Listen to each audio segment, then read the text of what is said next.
আজকে এত দেরি হলো যে? ওই যে সুস্মিতার সাথে একটু দেখা করতে গেছিলাম। ও, ভালো। কেন জিজ্ঞেস করলি? এমনি জানার ইচ্ছে হলো তাই। তোর কি কিছু বলার ছিল? না, তেমন কিছু না। আচ্ছা, তবে আমি উঠি রে। হ্যাঁ, ঠিক আছে। আরে,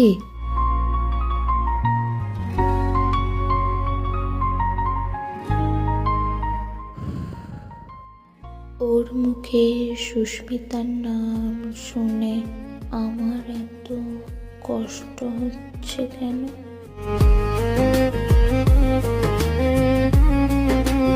কিছু কিছু সম্পর্ক শুরু হওয়ার আগেই শেষ হয়ে যায়, আর একাকিত্ব হয় শেষ পরিণতি।